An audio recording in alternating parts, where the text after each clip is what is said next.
अरब states और India के साथ मिलके एक ग्रैंड जो स्ट्रेटेजिक इन्वेस्टमेंट प्रोग्राम लेके आना चाहिए, जो कि एक मेजर इंफ्रास्ट्रक्चर प्रोजेक्ट होगा जो कि गल्फ ममालिक को और अरब ममालिक को रेलवे के ज़रिए कनेक्ट करेगा इंडिया के साथ। अच्छा। एक्सक्यूज मी, एक्सक्यूज मी, ये कोई तरीका है? ये है वो पाकिस्तान की कमज़ोरी, ये है वो पाकिस्तान की नालायकियाँ। Are you talking about Kabul to Calcutta? What is this? India से हमने अननेसेसरी जो एक जिसे कहते हैं ना कॉन्फ्लिक्ट को इतना लंबा कर लिया कि आज जब हम बात भी करना चाहते हैं इंडिया से तो वो हमसे बात नहीं करना चाह रहे। ऐसा शाहकार बना सके, हम क्यों इस तरफ काम नहीं कर सके या नहीं करते? क्या मसला क्या है? क्या तारीख की कमी है हमारे पास? कि पाकिस्तान इस वक्त 1971 के बाद से बदतरीन बहरान से गुजर रहा है। पाकिस्तान को प्लेस करें, even if it is geographically यानी छोटा है इंडिया से, कंपैरिजन करने की गुंजाइश ही पैदा नहीं है। अगर आप प्रैक्टिकली देखें तो इतना ज़्यादा पैसा इंडिया इसमें कमा रहा है। पाकिस्तान के पास जितना पोटेंशियल है पाकिस्तान उसको इस्तेमाल नहीं कर पा रहा लंबे अरसे से, लेकिन आपके दौर में ये चीज़ कुछ ऊपर जा रही थी और इसको और बहुत ज़्यादा ऊपर जाने की गुंजाइश मौजूद थी, जो उस वक्त भी हम कह रहे थे। लेकिन अब इसका माइनस में चले जाना ये पाकिस्तान के लिए बहुत नुकसानदेह। और 60% पाकिस्तान में इंडस्ट्री है टेक्सटाइल की जो एक्सपोर्ट्स करती है, 60%। पिछले महीने 15% का उसमें ड्रॉप हुआ है और इस महीने जो अभी गुजरा है इसमें 25% का ड्रॉप हुआ है। तो ये कैसे रिकवर कैसे करेंगे? फॉर्मूला क्या अब हमारे पास, निकलना कैसे इसमें से? कहाँ मजमूई तौर पे 20% से ज़्यादा एक्सपोर्ट्स के अंदर इजाफा और चंद माह के अंदर इतनी तबाही कि हम मनफी पे आ गए। लेकिन हम इससे पहले भी। नमस्कार दोस्तों, जय हिंद। अपना हिंदी न्यूज़ चैनल में आपका स्वागत है। आज हम आपको बताने वाले हैं भारत के एनएसए प्रमुख अजीत डोभाल सऊदी अरब की यात्रा किए हैं, जहां पर अमेरिका के राष्ट्रीय सेना सलाहकार जैक सुलेमान से भी मिलेंगे।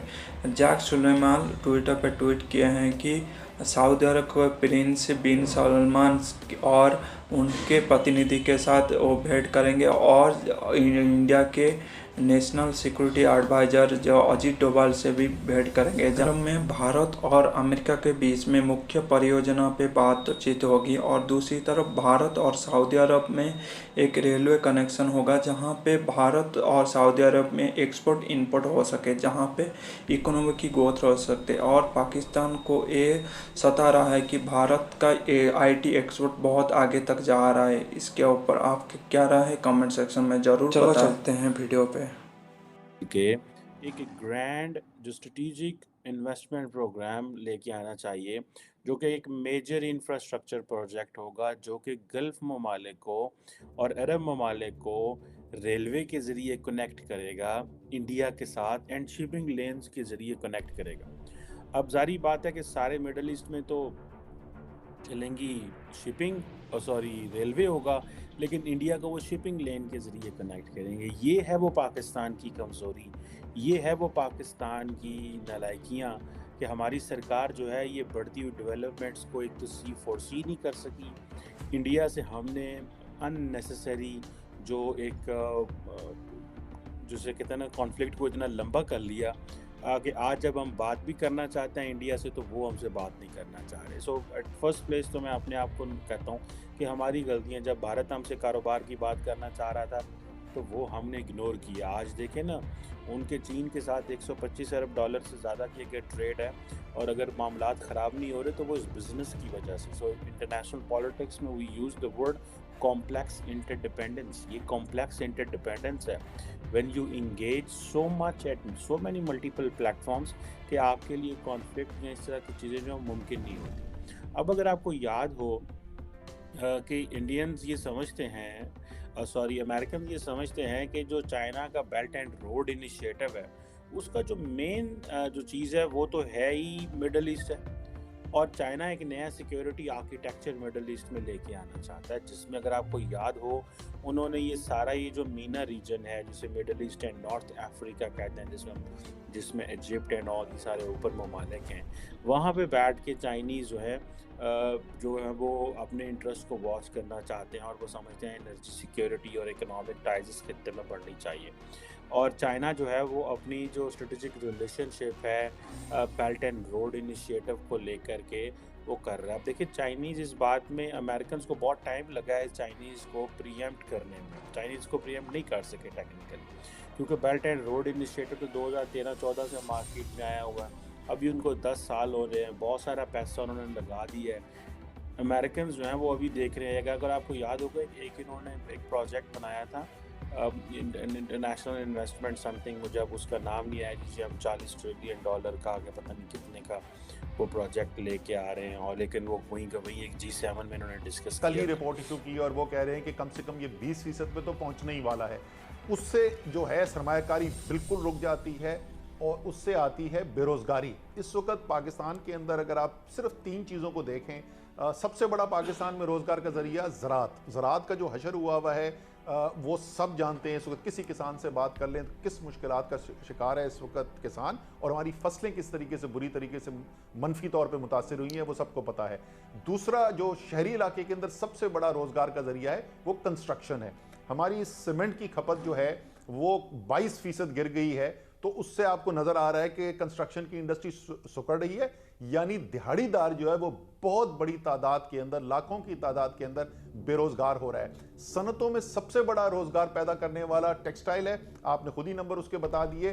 टेक्सटाइल की इंडस्ट्री सुकड़ रही है, वहां पर भी दिहाड़ी की बुनियाद के ऊपर एक बहुत बड़ी तादाद में लोग काम करते, दिहाड़ीदार की नौकरी वहां पर खत्म हो रही है। तो एक तरफ तारीख की सबसे ज्यादा महंगाई और दूसरी तरफ ये बढ़ती हुई बेरोजगारी, उसका जो माशी तो है ही है असर, उसका जो माशरती असर होने वाला है, होना शुरू हो गया है। अल्लाह ताला उससे बचाए हमें सबको। हमारी तो सबकी उम्मीद ज़ाहिर है यही है कि अल्लाह ताला किसी तरीके से बेहतरी पैदा करे, क्योंकि ये जो हुकूमत है इसका तो कोई इरादा लग नहीं रहा। वो खुश हैं, उन्होंने अपने सैकड़ों अरबों रुपए के करप्शन के केसेस माफ़ करा लिए हैं और वो डटे हुए, वो कह रहे हैं जी हम तो इधर नहीं छोड़ के जाने वाले कहीं। मेरे ख्याल में अब तो माशी एक्सपर्ट्स भी जो हैं, माहिरीन भी जो हैं, वो इस बात के ऊपर इत्तेफाक करते हैं कि जब तक आप एक नए इलेक्शन के ज़रिए एक फ्रेश मैंडेट पर नहीं जाते और ये जो गैर यकीनी की सूरत हाल पैदा हुई हुई है मुल्क के अंदर, ये ख़त्म नहीं होती, आप इस माशी बहरान से निकल ही नहीं सकते।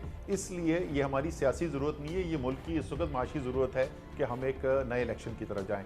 उसके लिए इमरान खान साहब ने एक लीड की, एक पाकिस्तान की मेरे ख्याल में तारीख की शायद सबसे बड़ी पहले कि हमें कोई इस तरह के इनिशिएटिव लेने चाहिए।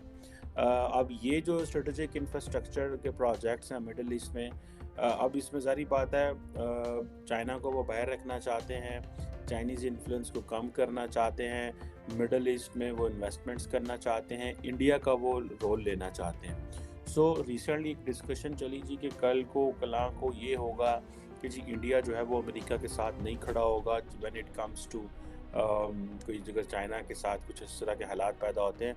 लेकिन Americans don't care about this, because उनको पता है कि for example if America needs a partnership in the middle east, they are having a partnership with the Middle East for the last many decades. The question is, Indian entry is basically a space which the Americans and Indians and all the countries will enjoy, so making it a multilateral project going across the world.